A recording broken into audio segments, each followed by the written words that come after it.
The story begins in Venice, a beautiful city. We meet the main character Cyrus, who is very clever and plans to steal valuable items again, this time with his friends. Cyrus has a team and he is the leader. The team includes a pilot girl, a skilled locksmith who is skilled at opening challenging locks, a girl who is a hacker, and a boy who is an engineer. There's also an where a lot of expensive things are about to be sold at an auction, and many rich people wearing masks are gathered for this event.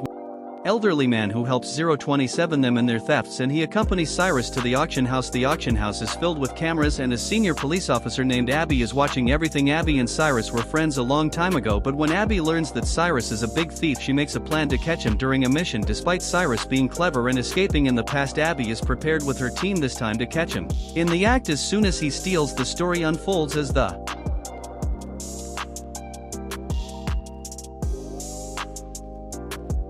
auction begins. First, a very expensive painting was brought to 055 the auction, and its price kept increasing. Eventually it sold for $20 million. However, the thief Cyrus and his friends were already aware of this. They stole the painting before it reached the buyer and sold it on the black market for the same price. Next in line was a special item called NFT. The creator of this item wore a mask to keep their identity secret. The NFT had about 200 cameras that recorded videos and provided excellent video editing. During the auction, the hacker in Cyrus's team worked to manipulate the 01.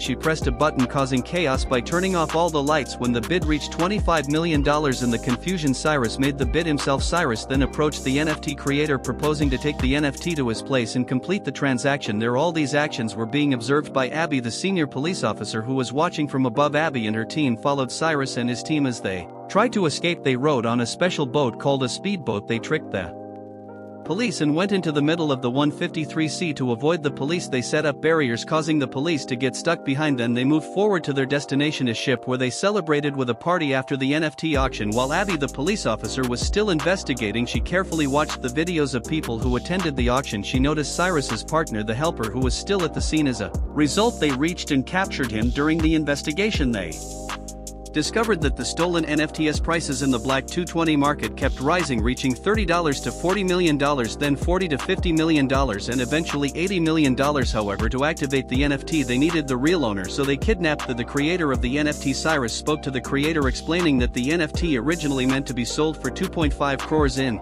the market would now sell for $80 million in the black market. Due to the theft, he assured the creator that they didn't kidnap him to harm but to share the profit. They proposed splitting the profit, benefiting 0248 both parties. To ease any concerns, Cyrus suggested having a party. Abby, who was part of Cyrus's team as a helper, sat in front and answered all questions in a contrary manner. During the interrogation, Abby told the helper, I will put you in jail and reveal the truth to everyone. It's better if you tell us everything about your team. The helper then shared that his team was currently in London. To catch them, Abby would have to go there with him, so Abby, along with her colleagues, went to the London Police 314 department in London. She met another officer who had secretly discovered that a big mafia named Lar had manipulated market shares. This caused prices to fluctuate, bringing him a lot of benefits. However, the real reason behind his profit wasn't market dynamics but the flooding caused by a dam. This flood led to houses being submerged and people losing their lives, affecting the market. The officer informed Abby that Lars planned to do the same with another share in the next 2 months.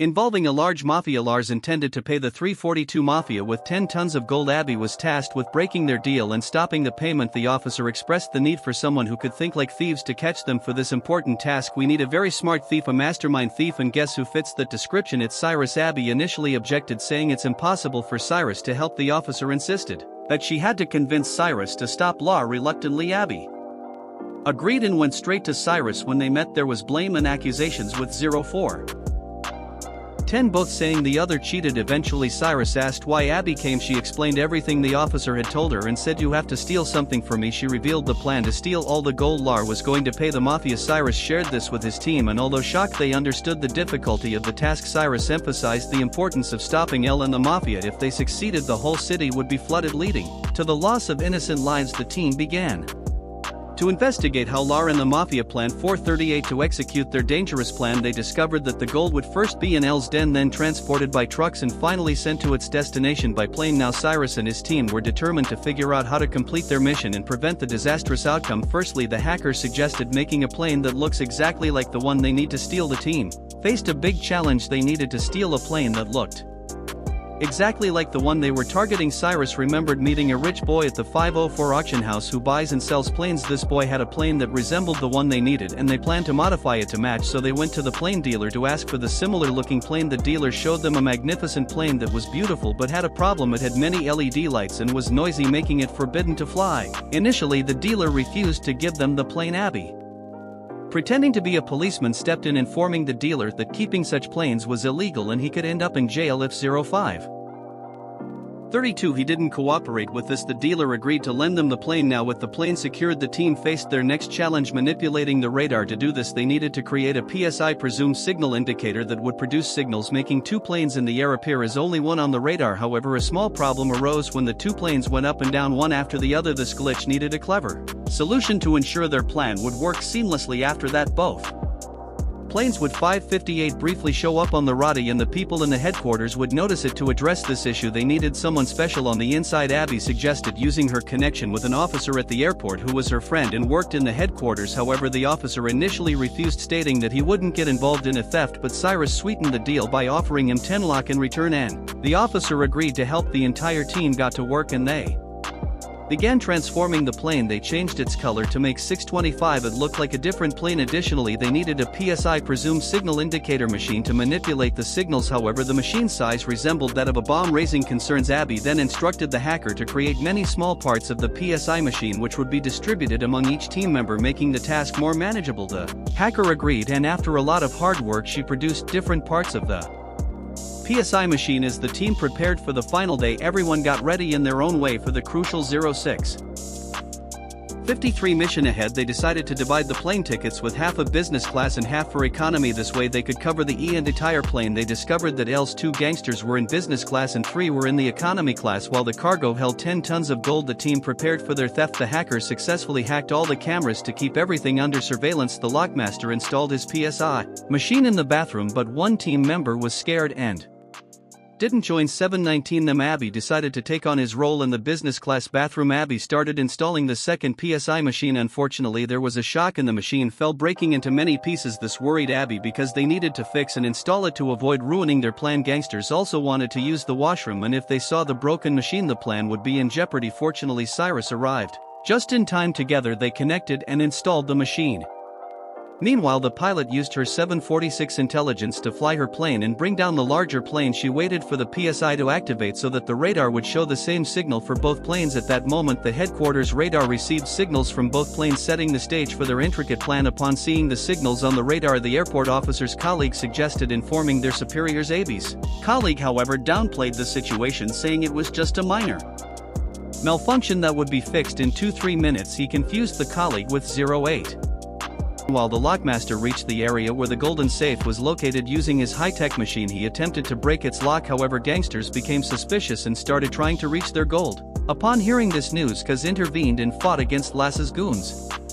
A fierce fight unfolded in the 841 moving plane. Feeling a disturbance, the pilot sensed something was wrong with the plane and immediately informed the headquarters. Abby's colleague informed her about the bad weather, instructing her to land the plane nearby. The unfolding events added more tension to their elaborate plan. The pilot followed the orders and started landing the plane, but the landing place was too small, causing difficulties. Nevertheless, he managed to land the plane at that small airport. Cyrus's pilot also successfully landed their plane there. However, LAR 908 discovered that their plane had been hijacked and landed in a different location. Upon learning about the situation, Lars instructed his colleagues to kill or bring to him whoever had prevented the gold from reaching its intended destination. The lockmaster apologized to Cyrus, expressing regret that he couldn't steal the gold by breaking the lock. In time now, the gold would be in the hands of the gangsters. Their leader, the mafia head LS, for their dangerous deal, left with no other option. They, along with the gold and the goons 0936, headed towards Lars, guided by their pilot through the plane. Meanwhile, the mafia wanted a flood in the city to occur immediately after the deal to boost market shares for mutual benefit. However, the mafia discovered that the plane carrying their gold had been hijacked. The unfolding events added more suspense to the situation. LS assured the mafia that his gangs had everything under control, ensuring the successful completion of the deal. However, a fight continued on the plane, causing the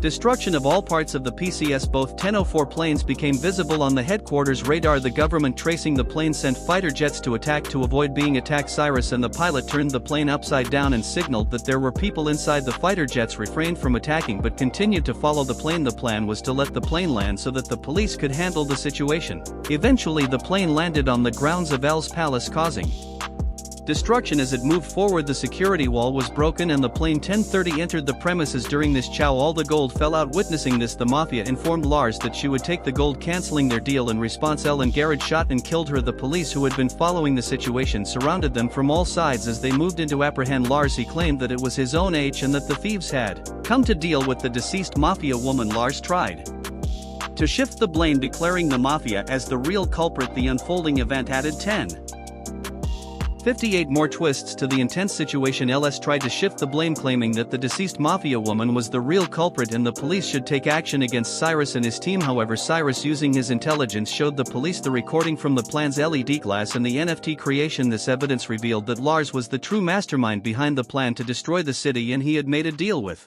the mafia woman. The police, including Abby and the London officer who were part of the mission to stop the 1126 deal, arrested Lars. The successful mission allowed the police to seize all the gold. Abby, impressed by Cyrus's strategic thinking, decided to join his team. Cyrus, aware that Abby liked a particular painting from her childhood, planned to gift it to her. This gesture strengthened their bond and Abby became part of Cyrus's team. Surprisingly, it was revealed that the lockmaster had replaced the real gold with fake gold since they couldn't break the safe. The gold caught by the police turned out to be iron bricks painted to resemble gold. 1156. The actual gold had been discreetly moved to a secure location. With their mastermind plan, the thieves succeeded in another major heist. Overjoyed by their achievement, the team celebrated their success and set out to retrieve their hidden gold. Happiness filled the air as they embraced each other in celebration. Thanks for watching. Please like the video and don't forget to hit that subscribe button, and we'll see you in the next video. Now goodbye.